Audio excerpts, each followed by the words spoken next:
الحمد لله نحمده ونستعينه ونستغفره ونؤمن به ونتوكل عليه ونعوذ بالله من شرور أنفسنا ومن سيئات أعمالنا من يهده الله فلا مضل له ومن يضلل فلا هادي له وأشهد أن لا إله إلا الله وحده لا شريك له وأشهد أن محمدا عبده ورسوله أما بعد فأعوذ بالله من الشيطان الرجيم بسم الله الرحمن الرحيم وقضى ربك ألا تعبدوا إلا إياه وبالوالدين إحسانا إما يبلغن عندك الكبر أحدهما أو كلاهما فلا تقل لهما أف ولا تنهرهما وقل لهما قولا كريما واخفض لهما جناح الذل من الرحمة وقل رب ارحمهما كما ربياني صغيرا وقال الله تبارك وتعالى في مقام آخر وإن جاهداك على أن تشرك بي ما ليس لك به علم فلا تطعهما وصاحبهما في الدنيا معروفا وقال النبي صلى الله عليه وسلم رضا الرب في رضا الوالد وسخط ربي في سخط الوالد وقال النبي صلى الله عليه وسلم أي العمل أحب إلى الله عز وجل صدق الله العلي العظيم وصدق رسوله النبي الكريم ونحن على ذلك لمن الشاهدين والشاكرين والحمد لله رب العالمين میرے انتہائی واجب الاحترام قابل سب احترام بھائیوں دوستوں اور بزرگوں اللہ تبارک و تعالی کا بے انتہا کرم ہوا فضل ہوا احسان ہوا کہ اللہ تبارک و تعالی نے مجھے اور آپ کو جمعہ کی نسبت سے اپنے مبارک گھر میں آنے کی توفیق عطا فرمائی۔ ابھی میں آپ کے سامنے قرآن کریم کی چند آیات اور نبی اکرم صلی اللہ علیہ وسلم کا فرمان پڑھا۔ اس میں اللہ رب العزت نے والدین کا حقوق بیان فرمایا، والدین کی فضیلت کو بیان فرمایا۔ اللہ تبارک و تعالی نے کلام پاک میں فرمایا وَقَضَى رَبُّكَ أَلَّا تَعْبُدُوا إِلَّا إِيَّاهُ وَبِالْوَالِدَيْنِ إِحْسَانًا۔ اللہ تبارک و تعالی نے تم کو حکم دیا ہے، بلکہ وہ تم کو حکم دیتا ہے کہ اللہ رب العزت کی عبادت کرو اور اپنے والدین کے ساتھ حسن سلوک کرو، اچھا سلوک کرو۔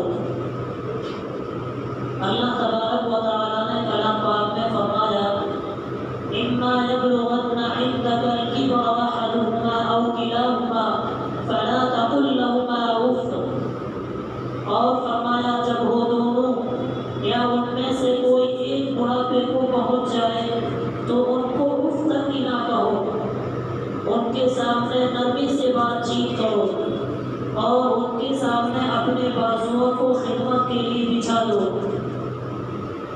اور ان کے لیے اللہ تبارک و تعالیٰ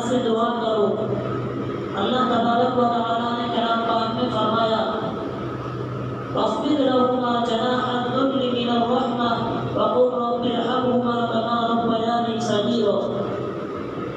فرمایا کہ وہ دونوں یا ان میں سے کوئی ایک بڑھاپے کو پہنچ جائے تو ان کو اف تک نہ کہو، ان کے سامنے نرمی سے بات چیت کرو اور ان کے سامنے اپنے بازوؤں کو خدمت کے لیے بچھا دو اور ان کے لیے اللہ تبارک و تعالیٰ سے دعا کرو. اس طرح دعا کرو کہ اے اللہ ان کے اوپر رحم فرما جس طریقے سے تو نے بچپن میں میرے اوپر رحم فرمایا، میری تربیت فرمائی رحم دلی کے ساتھ. تو اللہ رب العزت کا ایک طریقہ ہے قرآن مقدس کے اندر جب بھی اللہ تبارک و تعالیٰ اپنا تذکرہ کرتا ہے، اپنا ذکر کرتا ہے تو ساتھ ساتھ میں والدین کا بھی ذکر کرتا ہے. تو یہاں پر بھی جب اللہ تبارک و تعالیٰ نے اپنی عبادت کا حکم دیا ہے تو ساتھ ساتھ میں والدین کے حقوق کو بھی بیان فرمایا ہے. اس لیے کہ انسان کے دنیا میں آنے کے دو سبب ہیں، ایک حقیقی سبب ہے اور ایک مجازی سبب ہے. حقیقی سبب تو ہی ہے کہ اللہ کا حکم ہوا، اللہ کے فیصلے سے انسان اس دنیا کے اندر آیا ہے تو اب انسان اللہ رب العزت کی عبادت کرے. اور انسان کا اس دنیا میں آنے کا دوسرا سبب جو ہے وہ مجازی سبب ہے کہ انسان ماں باپ کے ذریعے سے اس دنیا کے اندر آیا ہے، ماں باپ کا تعلق ہوا، ماں باپ کا ملاپ ہوا تو انسان اس دنیا کے اندر آیا ہے. تو اللہ تبارک و تعالیٰ نے فرمایا کہ اب تو اپنے والدین کے حقوق کو بیان کرو، اپنے والدین کی فرما برداری کرو، ان کے حکموں کو مانو اور ان کی خدمت کرو. ایک ہی جملے میں اللہ تبارک و تعالیٰ نے دونوں کا تذکرہ فرما دیا. فرمایا کہ میرا بھی شکر ادا کرو اور اپنے والدین کا بھی شکر ادا کرو. انشکر لی ولوالدیک الی المصیر، کہ تم میرا بھی احسان مانو اور اپنے والدین کا بھی احسان مانو اور آخرکار تمہیں لوٹ کر میرے ہی پاس آنا ہے. الی المصیر، کہ تم کو کہیں نہیں جانا ہے، تم کو آخرکار آنا لوٹ کر میرے ہی پاس آنا ہے. تو اس میں اشارہ اس طرف ہے کہ تم میری بھی عبادت کرو، میری بھی فرما برداری کرو اور ساتھ ساتھ میں اپنے والدین کے حقوق کو اور اپنے والدین کی فرما برداری کرو. الی المصیر، تم کو کہیں نہیں جانا ہے، تم کو آخرکار آنا میرے ہی پاس ہے اور پھر اس کا حساب و کتاب ہوگا. تو اگر والدین مشرک بھی ہو، والدین کافر بھی ہو، تب بھی اسلامی حکم دیتا ہے، شریعت کی حکم دیتی ہے کہ ان کے ساتھ حسن اصولی سے پیش آنا ہے. اللہ تبارک و تعالیٰ نے پھر آگے کلام پاک میں فرمایا وَإِن جَاهَدَاكَ عَلَىٰ أَن تُشْرِكَ بِي مَا لَيْسَ لَكَ بِهِ عِلْمٌ فَلَا تُطِعْهُمَا وَصَاحِبْهُمَا فِي الدُّنْيَا مَعْرُوفًا. فرمایا کہ اگر والدین تم سے جھگڑے، والدین تم سے جھگڑا کرے کہ تم اللہ کے ساتھ شرک کرو تو اللہ تبارک و تعالیٰ نے فرمایا کہ پھر اس کی اطاعت نہیں کی جائے گی. اگر والدین تم سے جھگڑے، والدین تمہیں کہے کہ نماز نہ پڑھو، اللہ کے ساتھ شرک کرو تو اللہ تبارک و تعالیٰ نے فرمایا کہ پھر اس میں اس کی اطاعت نہیں کی جائے گی. والدین کہے شرک کرو، نماز نہ پڑھو، اللہ کی نافرمانی کرنے پہ ابھارے تم کو مشرکی کافر والدین، تو اللہ تبارک و تعالیٰ نے فرمایا کہ پھر اس میں اس کی اطاعت نہیں کی جائے گی. لیکن اس کے باوجود ان کے ساتھ اچھے طریقے سے پیش آنا ہے، ان کے ساتھ نرم لہجے سے پیش آنا ہے، ان کو جواب نہیں دینا ہے، ان کے سامنے اونچی آواز نہیں کرنی ہے، بلکہ ان کو ان چیزوں میں اطاعت نہیں کی جائے گی. لیکن دنیا کے اندر ان کے ساتھ اچھے طریقے سے پیش آنا ہے، نرم لہجے سے پیش آنا ہے، ان کو جواب نہیں دینا ہے، ان کے سامنے اونچی آواز نہیں کرنی ہے، بلکہ ان کے سامنے نرم لہجے سے پیش آنا ہے. یہ اللہ تبارک و تعالیٰ نے کلام پاک میں فرمایا کہ اگر والدین مشرک ہو، کافر ہو تبھی درجہ ہے.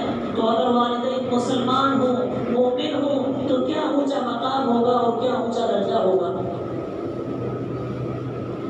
ایک صحابی ہے حضرت عبداللہ بن مسعود رضی اللہ تعالیٰ عنہ، وہ نبی علیہ الصلوۃ والسلام کے پاس آئے اور فرمایا ای العمل احب الی اللہ عز وجل. نبی علیہ الصلوۃ والسلام سے پوچھا یا رسول اللہ کے یہاں سب سے بہترین عمل کون سا ہے؟ تو نبی علیہ الصلوۃ والسلام نے فرمایا الصلاۃ لوقتها، کہ نماز کو اپنے وقت میں ادا کرنا یہ سب سے بہترین عمل ہے. پھر انہوں نے پوچھا اس کے بعد کون سا عمل اللہ تبارک و تعالیٰ کے یہاں زیادہ پسندیدہ ہے؟ تو انہوں نے فرمایا، نبی علیہ الصلوۃ والسلام نے فرمایا کہ بر الوالدین، کہ والدین کے ساتھ اچھے طریقے سے پیش آنا ہے، والدین کے سامنے اونچی آواز نہیں کرنی ہے، ان کے سامنے حسن اسلوبی سے ان کے ساتھ پیش آنا ہے. اسی طرح دوسری روایت میں اللہ کے نبی صلی اللہ علیہ وسلم نے فرمایا رضا الرب فی رضا الوالد سخط الرب فی سخط الوالد، کہ والد کی رضامندی میں اللہ کی رضامندی ہے اور والد کی ناراضگی میں اللہ کی ناراضگی ہے. یعنی اگر والدین تم سے راضی ہیں تو اللہ بھی تم سے راضی ہے، اور اگر والدین تم سے راضی نہیں ہیں تو اللہ تبارک و تعالیٰ بھی تم سے راضی نہیں ہے. اتنا اونچا مقام نبی علیہ الصلوۃ والسلام نے ماں باپ کا بیان فرمایا کہ اگر والدین تم سے خوش نہیں ہیں تو اللہ تبارک و تعالیٰ بھی تم سے خوش نہیں ہے. اتنا اونچا مقام اللہ کے نبی صلی اللہ علیہ وسلم نے ماں باپ کا بیان فرمایا ہے. ایک مرتبہ نبی علیہ الصلوۃ والسلام نے فرمایا کہ مجھے خواب آیا اور اس خواب میں فرمایا اس خواب میں جنت میں گھوم رہا ہوں، اور میں نے اس وقت اس خواب میں قرآن کریم کی پڑھنے کی آواز سنی. تو میں نے فرمایا کہ یہاں جنت میں قرآن شریف کون پڑھ رہا ہے؟ تو فرماتے ہیں نبی علیہ الصلوۃ والسلام کہ مجھے بتایا گیا کہ یہ آپ کے صحابی ہیں حارثہ بن نعمان، یہ ان کی آواز ہے. تو نبی علیہ الصلوۃ والسلام نے فرمایا کہ وہ تو مدینے میں رہتے ہیں، ان کی آواز یہاں جنت میں کیا کر رہی ہے؟ تو فرمایا گیا کہ خاص طور سے انہوں نے اپنے والدین کی اور اپنے والدہ کی اتنی خدمت کی کہ مدینے میں وہ قرآن شریف پڑھتے ہیں تو جنت میں فرشتے ان کی آواز کو سنتے ہیں.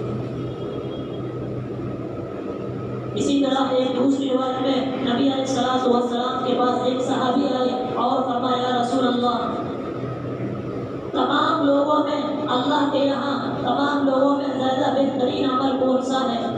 تمام لوگوں میں زیادہ خیر خواہی کا حقدار کون ہے؟ تو نبی علیہ الصلوۃ والسلام نے فرمایا امک کا تمہاری ماں. پھر انہوں نے دوسری مرتبہ پوچھا یا رسول اللہ اس کے بعد کون کس کا زیادہ حقدار ہے؟ تو پھر نبی علیہ الصلوۃ والسلام نے دوسری مرتبہ فرمایا امک کا تمہاری ماں. پھر تیسری مرتبہ انہوں نے سوال کیا یا رسول اللہ تمام لوگوں میں زیادہ اللہ تبارک و تعالیٰ کے یہاں مہربانی کا اور خیر خواہی کا حقدار کون ہے؟ تو پھر تیسری مرتبہ بھی نبی علیہ الصلوۃ والسلام نے فرمایا امک کا تمہاری ماں. پھر چوتھی مرتبہ اس صحابی نے نبی علیہ الصلوۃ والسلام سے سوال کیا کہ یا رسول اللہ اس کے بعد سب سے زیادہ مہربانی کا اور خیر خواہی کا حقدار کون ہے؟ تو پھر چوتھی مرتبہ بھی نبی علیہ الصلوۃ والسلام نے فرمایا ابوک کا تمہارا باپ. تو ماں کا درجہ اتنا بڑا ہے اسلام کے اندر. اس میں اشارہ اس طرف ہے کہ ماں بہت تکلیف برداشت کرتی ہے انسان کے لیے، بچے کے لیے حمل کی تکلیف برداشت کرتی ہے، ولادت کی تکلیف برداشت کرتی ہے، اور بچپن میں بچہ جب چھوٹا ہوتا ہے تو ماں اپنی راتوں کی نیند کو قربان کر دیتی ہے. تو اللہ کے نبی صلی اللہ علیہ وسلم نے 3 مرتبہ ماں کا ذکر فرمایا، اس کے بعد باپ کا ذکر فرمایا. اسی طرح دوسری روایت میں ہے اللہ کے نبی صلی اللہ علیہ وسلم نے فرمایا رضا الرب فی رضا الوالد سخط الرب فی سخط الوالد. فرمایا کہ باپ جنت کے دروازوں میں سے سب سے بڑا دروازہ ہے. فَإِنْ شِئْتَ فَاحْفَظْ، تو چاہے تو اس کی حفاظت کر لے. فَإِنْ شِئْتَ فَزَيَّ، اور تو چاہے تو اس کو ضائع کر دے، تیری مرضی. اگر تو ماں باپ کی خدمت کرے گا، ماں باپ کی اطاعت کرے گا، ماں باپ کی فرما برداری کرے گا تو تو نے جنت کے دروازے کی حفاظت کر لی۔ اور اگر تو ماں باپ کی خدمت نہیں کرے گا، ان کے حکموں کو نہیں مانے گا، ان کے سامنے اونچی آواز سے بات کرے گا، نرم لہجے سے بات نہیں کرے گا، تو سمجھو کہ تم نے جنت کے دروازے کو ضائع کر دیا۔ اتنا اونچا مقام اللہ کے نبی صلی اللہ علیہ وسلم نے ماں باپ کا بیان فرمایا ہے۔ تو مجھے عرض ہی کرنا تھا کہ ماں باپ کی خدمت کرنا اور ان کی اطاعت کرنا واجب ہے۔ ماں باپ کی خدمت کرنا اور ان کی اطاعت کرنا واجب ہے۔ اور اگر کوئی شخص، اگر ماں باپ ہمیں کسی کام کا حکم دے تو اولاد کے لیے شرعاً وہ فرض ہو جاتا ہے، اور ایسا فرض ہو جاتا ہے جیسا کہ نماز پڑھنا فرض ہے، بشرطے کہ ماں باپ جس کام کا حکم دے اولاد کو تو وہ کام شرعاً جائز ہو، اور اگر وہ اولاد وہ کام نہ کرے تو ایسا گناہ ہے جیسا کہ نماز چھوڑ دینا گناہ ہے۔ اسی کو حقوق الوالدین کہا جاتا ہے، یعنی والدین کی نافرمانی۔ یہاں تک کہ کچھ لوگوں نے فرمایا کہ والدین کی نافرمانی کرنا اتنی بڑی خطرناک اور وبال کی چیز ہے کہ مرتے وقت اس کو کلمہ نصیب نہیں ہوتا۔ مرتے وقت اگر ماں باپ کی نافرمانی کرے گا کوئی شخص تو اس کو مرتے وقت اس کو کلمہ نصیب نہیں ہوگا۔ کتابوں میں واقعہ لکھا ہے کہ ایک مرتبہ ایک صحابی کا موت کا وقت آ گیا، غالباً ان کا نام علقمہ نام تھا، کہ ان کا موت کا وقت قریب آ گیا، نزا کا وقت تھا، ان کی زبان پر کلمہ جاری نہیں ہو رہا تھا۔ لوگوں نے کوشش کی کہ ان کی زبان پر کلمہ جاری ہو جائے، لیکن ان کی زبان پر کلمہ نہیں آتا، تو لوگوں نے ایک بزرگ کو بلایا اور اس سے رائے مشورہ لیا اور فرمایا کہ ان کا کیا حل نکالا جائے کہ ان کی زبان پر کلمہ آ جائے۔ تو اس بزرگ نے کہا کہ ان کی والدین میں سے والدہ یا والد دونوں میں سے کوئی حیات ہے؟ ایسا معلوم ہوتا ہے کہ اس نے والدین کی نافرمانی کی ہے۔ تو اس سے آپ اندازہ لگائیں کہ والدین کی نافرمانی کرنا، والدین کا دل دکھانا اتنی بڑی خطرناک اور وبال کی چیز ہے۔ نبی علیہ الصلوۃ والسلام نے اپنی تعلیمات میں ہر قدم پر اپنی تعلیمات میں والدین کے ساتھ والدین کی خدمت کرنا، والدین کی فرما برداری کرنا اور والدین کے ساتھ حسن سلوک کرنے کی تعلیم ہمیں دی ہے۔ اس لیے جب تک والدین حیات ہیں، جب تک والدین ہمارے سروں پر ہیں، وہ اتنی بڑی نعمت ہے کہ اس روئے زمین پر اس سے بڑی کوئی اتنی بڑی کوئی انسان کی نعمت نہیں ہے۔ آگے نبی علیہ الصلوۃ والسلام نے فرمایا کہ والدین کو اگر ایک مرتبہ محبت اور پیار بھری نظر سے دیکھ لے تو ایک حج اور عمرے کا ثواب ہے۔ اتنا اونچا مقام نبی علیہ الصلوۃ والسلام نے ماں باپ کا اسلام کے اندر بیان فرمایا ہے۔ اسی طرح دوسری بات میں نبی علیہ الصلوۃ والسلام نے فرمایا کہ تین موقع ایسے ہیں جہاں پر والدین کی دعا اللہ تبارک و تعالیٰ رد نہیں کرتے۔ ان میں سے ایک ہی ہے دعوت الوالدی، کہ والدین اولاد کے لیے دعا کرے تو اللہ تبارک و تعالیٰ ان کی دعا قبول کرتے ہیں۔ اور جب وہ والدین کی اولاد جب خدمت کرتے ہیں اور والدین جب ان کے لیے دعائیں کرتے ہیں تو اللہ تبارک و تعالیٰ ان کی دعا قبول کرتے ہیں۔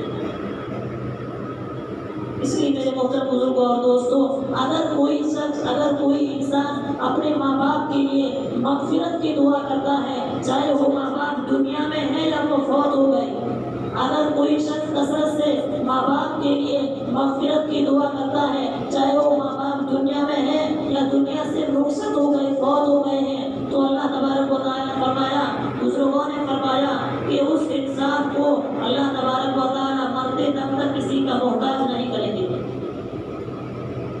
اس لیے میرے بھائیوں، یہ دنیا کی رنگینیاں کچھ بھی نہیں ہے، یہ دنیا کی واہ واہ کچھ بھی نہیں ہے، یہ دنیا وفادار نہیں ہے۔ آپ کی وفادار آپ کی ماں ہے، آپ کا وفادار آپ کا باپ ہے۔ ساری دنیا منہ پھیر لیتے ہیں لیکن ماں باپ اپنے اولاد سے کبھی منہ نہیں پھیرتے۔ اسی طرح ایک واقعہ ہے، میں 5 منٹ میں اپنی بات کو ختم کرتا ہوں، وقت زیادہ ہو رہا ہے۔ ایک واقعہ امام بیہقی رحمۃ اللہ علیہ نے شعب الایمان میں لکھا ہے، ایک بہت بڑے بزرگ گزرے ہیں، اللہ والے گزرے ہیں۔ وہ فرماتے ہیں کہ جب میرے والد کا انتقال ہوا تو مجھے بڑا صدمہ لگا، مجھے بڑا جھٹکا لگا کہ میرے دنیا کے اندر جو میرے سہارا تھے، مجازی سہارا، وہ میرے والد صاحب تھے، کہ جب میرے والد کا انتقال ہوا تو مجھے بڑا جھٹکا لگا، بڑا صدمہ لگا۔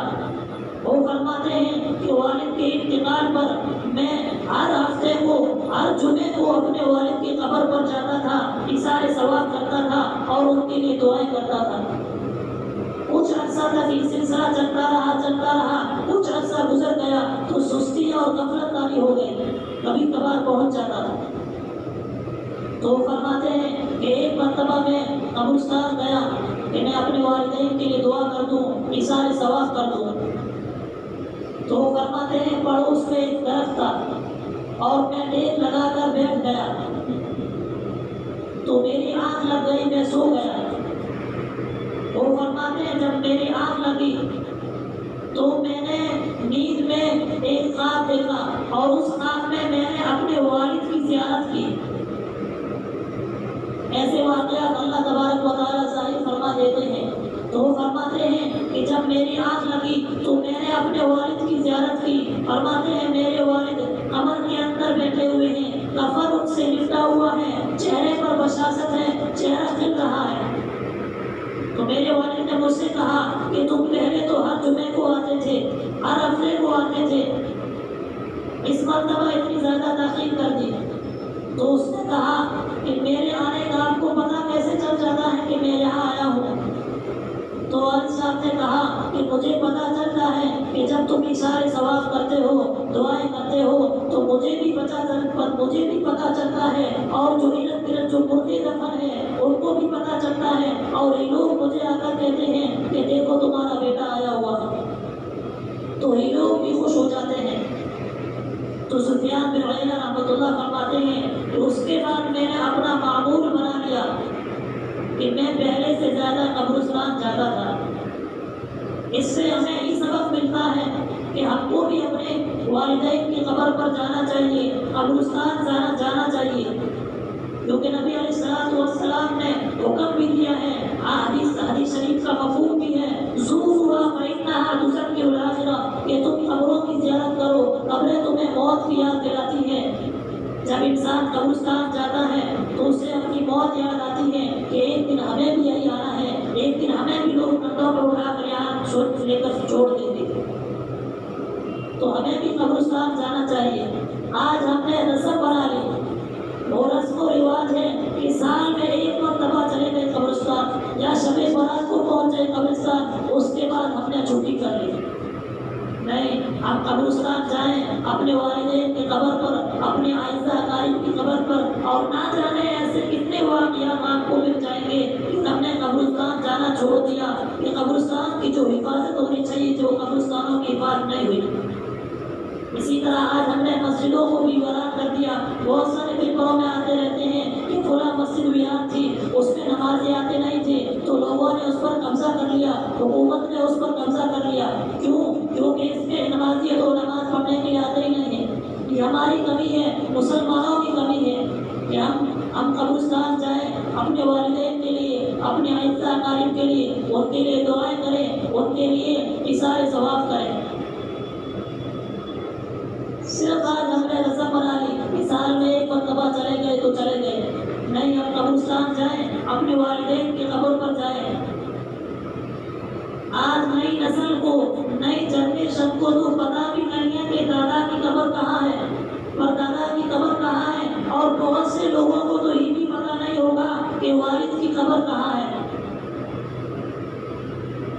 تو ہمیں قبرستان جانا چاہیے، اس سے ہمارا بھی فائدہ ہوگا، اس سے قبرستان کا بھی فائدہ ہوگا، اپنے والدین کا بھی فائدہ ہوگا، اور سماج کا فائدہ یہ ہوگا کہ قبرستانوں کی حفاظت ہوگی۔ اس لیے میں نے پہلے بھی عرض کیا تھا کہ دنیا کی رنگینیاں کچھ بھی نہیں ہے، یہ دنیا کی واہ واہ کچھ بھی نہیں ہے، یہ دنیا وفادار نہیں ہے۔ میں نے پہلے بھی حدیث کا ذکر کیا تھا کہ یہ دنیا وفادار نہیں ہے. آپ کی وفادار آپ کی ماں ہے, آپ کا وفادار آپ کا باپ ہے.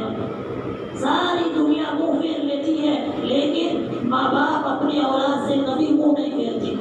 اس لیے ہمیں قبرستان جانا چاہیے, اپنے والدین کی قبر پر, اپنے عائشہ اقارب کی قبر پر ان کے لیے دعائیں کرنی چاہیے, ان کے لیے ایثار ثواب کرنا چاہیے. اللہ تبارک و تعالیٰ سے دعا ہے کہ اللہ تبارک و تعالیٰ ہمیں اپنے والدین کی خدمت کرنے کی توفیق عطا فرمائے, اور جن کے والدین زندہ نہیں ہیں ان کو چاہیے کہ ان کے لیے ایثار ثواب کرے, ان کے لیے دعا کرے. اللہ تبارک و تعالیٰ سے دعا ہے کہ اللہ تبارک و تعالیٰ ہمیں ان باتوں پر عمل کرنے کی توفیق عطا فرمائے. وآخر دعوانا الحمدللہ رب العالمین. Thanks for watching. Don't forget to like, comment, share and subscribe to Al Wahid channel.